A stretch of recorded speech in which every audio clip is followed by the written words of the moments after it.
मुसलमानों के स्वघोषित मसीहा असदुद्दीन ओवैसी का वक्फ बिल की वजह से ब्लड प्रेशर हाई हो गया है। एआईएम चीफ ओवैसी ये समझ चुके हैं कि मोदी सरकार वक्फ संशोधन बिल पास करवा के ही मानेगी और मुझे तो डर है कि जिस दिन वक्फ संशोधन विधेयक पास हुआ उस दिन ओवैसी के सिर्फ पैरों तले ही नहीं हाथ से भी बहुत सारी जमीन निकल जाएगी। नमस्कार, मैं हूं दीप सिंह परिहार और आप देख रहे हैं कैपिटल टीवी पर अपना पसंदीदा शो एक्स-रे। अब आप सोच रहे होंगे कि वक्फ संशोधन पास होने से भला ओवैसी को कैसे अपनी जमीनों से हाथ धोना पड़ेगा। ठहरिए ठहरिए जनाब, सब कुछ बताता हूं और पूरे विस्तार से बताता हूं। वो तारीख थी 27 जनवरी जब बीजेपी सांसद जगदंबिका पाल की अध्यक्षता वाली ज्वाइंट पार्लियामेंट कमेटी ने वक्फ संशोधन विधेयक में 14 संशोधनों के प्रस्ताव को मंजूरी दे दी और जो 44 संशोधनों का प्रस्ताव विपक्ष ने दिया उन्हें खारिज कर दिया गया। इस बिल को लेकर महासंग्राम मचा हुआ है। 10 दिन से ज्यादा हो गए हैं। मुस्लिम संगठन सड़क पर हैं, हल्ला हंगामा कर रहे हैं। मांग है कि सरकार वक्फ विधेयक को वापस ले। मैं आपको एक बात बहुत साफ साफ बता देना चाहता हूं कि सरकार बिल को वापस लेने के मूड में रत्ती भर भी नहीं है। मुस्लिम संगठन कहीं हल्ला हंगामा कर रहे हैं तो ओवैसी जैसे कुछ मुस्लिम नेता हैं जो धमकियां दे रहे हैं, लेकिन वक्फ के नाम पर विपक्षी दलों के पेट में मरोड़ क्यों उठ रही है ये भाई वो ही जाने। मुस्लिम संगठनों के नेताओं का पल्स रेट हाई है, समझ में आता है। वो नहीं चाहते कि उन्होंने इतने सालों में जो जमीनें अवैध रूप से कब्जा की हैं उस पर सरकार का कोई दखल हो। अरे दखल होगा तो चोरी पकड़ी जाएगी ना, और चोरी पकड़ी गई तो जमीन हाथ से जाएगी।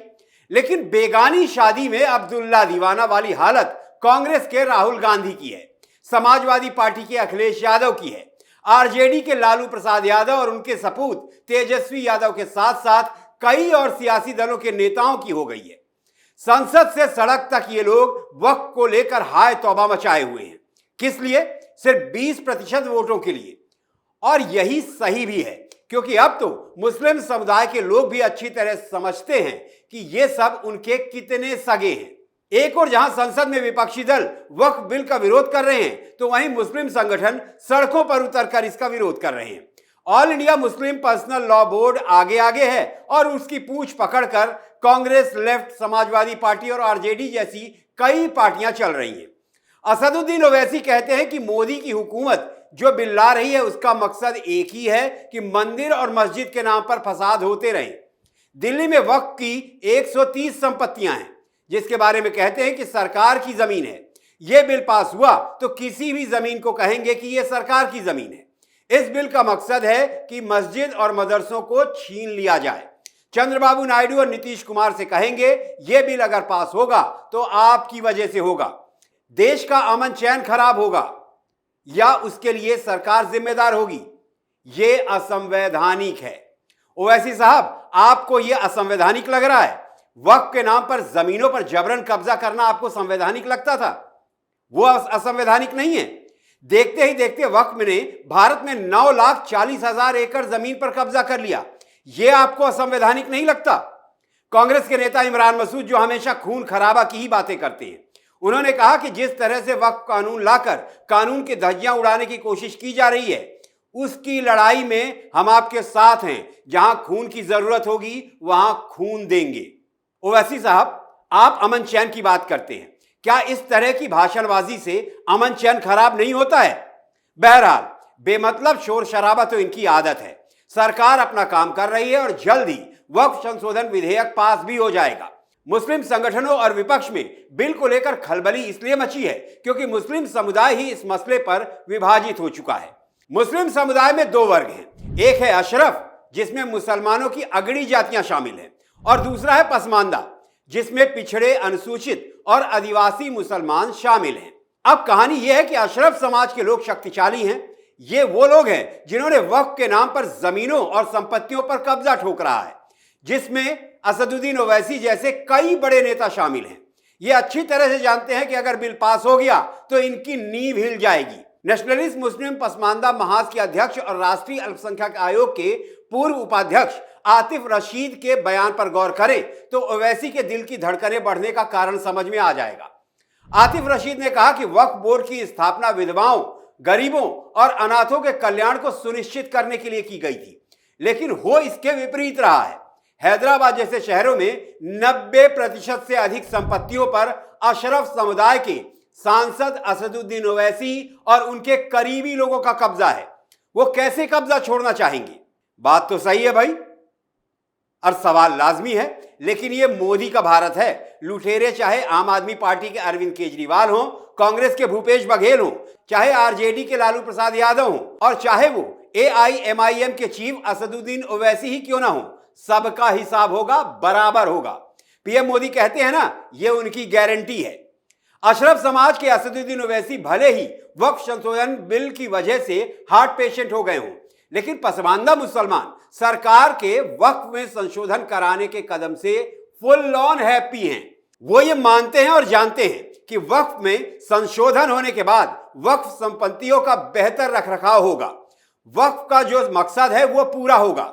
शिक्षा, स्वास्थ्य, रोजगार और आर्थिक सहायता जैसे मामलों में यह जरूरतमंद मुस्लिमों का मददगार साबित होगा।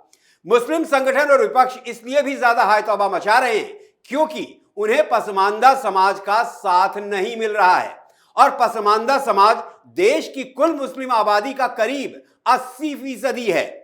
पूरा विपक्ष फुल वॉल्यूम में हल्ला मचा रहा है। सरकार वक्फ में दखल क्यों दे रही है? कारण है, इसका भी बड़ा कारण है। आधिकारिक आंकड़ों की बात करें तो मौजूदा कुल वक्फ संपत्तियों में कम से कम 58,889 संपत्तियां साफ तौर पर अतिक्रमण करके जोड़ी गई हैं। 13,000 से अधिक संपत्तियों पर कानूनी लड़ाई चल रही है, और 4,35,000 से ज्यादा संपत्तियों का तो कोई हिसाब किताब ही नहीं है कि ये वक्फ बोर्ड की संपत्तियां हो कैसे गई। यही कारण है कि भारत में मौजूदा वक्फ बोर्ड के नियम कानूनों में संशोधन की जरूरत पड़ गई है। लेकिन यह वाकई समझ से परे है कि वक्फ में संशोधन से विपक्षी नेताओं के पेट में आखिर दर्द क्यों हो रहा है। भारत दुनिया का सबसे बड़ा लोकतंत्र है, संविधान से चलता है, तो वक्फ बोर्ड भी तो संविधान से ही चलना होगा। दरअसल कांग्रेस समेत दूसरे विपक्षी दलों के दर्द की वजह कुछ और है। देश में मुस्लिम समुदाय करीब करीब 20% है, और कांग्रेस तो 1947 के बाद से ही मुस्लिम वोटों को अपने पाले में रखने के लिए सिर्फ तुष्टीकरण का सियासी खेल खेलती आई है। समूचा विपक्ष वक्फ के निकलते जनाजे पर छाती इसलिए पीट रहा है क्योंकि इनका बड़ा नुकसान हो जाएगा। जब मैं वक्फ बोर्ड की मनमानियों की बात कर रहा हूं तो आपको यह भी बता देता हूं कि उनकी मनमानी का आलम क्या है। वक्फ पहले भी था, लेकिन देश के पहले प्रधानमंत्री जवाहरलाल नेहरू की कांग्रेस सरकार ने वर्ष 1964 में सेंट्रल वक्फ काउंसिल की स्थापना कर दी। वक्फ की ताकत साल दर साल बढ़ती रही, और वक्फ की जमीन कब्जा करने वाली ताकत को 1995 में कांग्रेस की सरकार ने असीमित कर दिया। वर्ष 1995 में हर राज्य में वक्फ बोर्ड के गठन की अनुमति देने के लिए कानून में संशोधन किया गया। वक्फ को नए एक्ट के तहत अतिक्रमण करने की पूरी आजादी मिल गई, बल्कि इसे आजादी कहना गलत होगा। जमीन लूटने का कांग्रेस ने वक्फ को लाइसेंस दे दिया। अब यह सुनिए, वक्फ अधिनियम 1995 की धारा 3 में कहा गया है, इफ द वक्फ थिंक्स, यानी अगर वक्फ ऐसा सोचता है कि जमीन मुसलमान की है तो वो जमीन वक्फ की है। फर्ज कीजिए कि आपकी जमीन के बारे में वक्फ ने सोच लिया कि जमीन आपकी नहीं वक्फ की है, तो उस जमीन पर वक्फ का कब्जा हो जाता था। और इसी तरह की मनमानियों पर लगाम लगाने के लिए मोदी सरकार ने वक्फ में संशोधन जैसा बड़ा कदम उठाया है। तो अब यह समझ लीजिए कि वक्फ संशोधन बिल के पास होने के बाद नए वक्फ कानून से क्या क्या बदल जाएगा। अब तक वक्फ कानून को वक्फ अधिनियम 1995 कहते हैं। संशोधन बिल पास होने के बाद इसे unified Waqf management, empowerment, efficiency and development act कहेंगे। अब तक वक्फ से अपनी जमीन पाने के लिए पीड़ित वक्फ ट्रिब्यूनल में अपील कर सकता था, लेकिन अब वो कोर्ट में भी अपील कर सकेगा। अब तक प्रावधान यह था कि ट्रिब्यूनल का फैसला आखिरी होता था, जिसे चुनौती नहीं दी जा सकती थी। लेकिन बिल के कानून बनने के बाद पीड़ित हाई कोर्ट में चुनौती ट्रिब्यूनल के फैसले को दे सकेगा। अब तक यह होता आया है कि जिस जमीन पर मस्जिद हो या उसके उपयोग इस्लामिक उद्देश्यों के लिए किया जाता था, वो वक्फ की होती थी ऑटोमेटिकली। अब सिर्फ मुस्लिमों द्वारा दान की गई जमीन ही वक्फ की होगी। अगर किसी जमीन पर मस्जिद हो लेकिन वो किसी मुस्लिम द्वारा दान नहीं की गई है तो वो जमीन वक्फ की नहीं होगी। अब तक वक्फ बोर्ड में महिला और गैर धर्म के लोग सदस्य नहीं हो सकते थे। बिल के कानून बनने के बाद 2 महिलाओं और 2 गैर मुस्लिम सदस्य रखने ही होंगे। किसी संपत्ति पर वक्फ बोर्ड का मालिकाना हक है या नहीं, इसका फैसला राज्य सरकार की ओर से नामित एक अधिकारी करेगा। जो संपत्तियां वक्फ कानून के तहत पहले से रजिस्टर हैं उन पर असर नहीं होगा। जो रजिस्टर नहीं हैं वो नए मानकों के अनुरूप रहेंगी। जो बोर्ड को जमीन दान करना चाहते हैं उन्हें बताना होगा कि वो 5 साल से इस्लाम धर्म का पालन कर रहे हैं या नहीं। इसका साफ साफ मतलब यह हुआ कि लूट पूरी तरह से बंद, और जो लूटा है उसका हिसाब किताब होगा। यहां आपको एक बात और जान लेना जरूरी है कि यह वक्फ ने देश की कितनी जमीन लूटी है। मूल रूप से वक्फ के पूरे भारत में लगभग 52,000 संपत्तियां थी, जो 2009 तक 4 लाख एकड़ में फैली 3 लाख रजिस्टर्ड प्रॉपर्टी हो गई।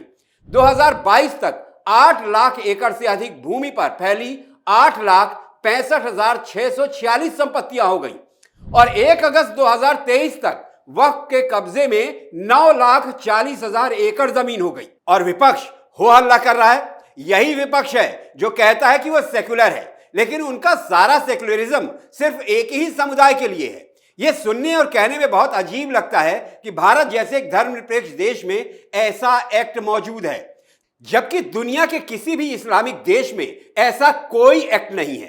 तुर्की, Libya, Egypt, Sudan, Lebanon, Syria, Jordan और इराक जैसे इस्लामिक देशों में न तो कोई वक्फ बोर्ड है और न ही भारत के वक्फ जैसा कोई कानून। यहां संशोधन पर महाभारत छिड़ी है। अब आप ही बताइए, क्या भारत में वक्फ एक्ट का कोई स्थान होना चाहिए या फिर वक्फ के इस काले कानून को खत्म कर दिया जाना चाहिए? इस पर आपकी राय बेहद जरूरी है, तो कमेंट कीजिए और बताइए अपनी राय। आपको हमारी ये एक्सरे रिपोर्ट कैसी लगी ये भी हमें जरूर बताएं। आपकी प्रतिक्रिया का हमें इंतजार रहेगा। अगली एक्सरे रिपोर्ट आप किस मुद्दे पर देखना चाहते हैं, अपना सुझाव दें।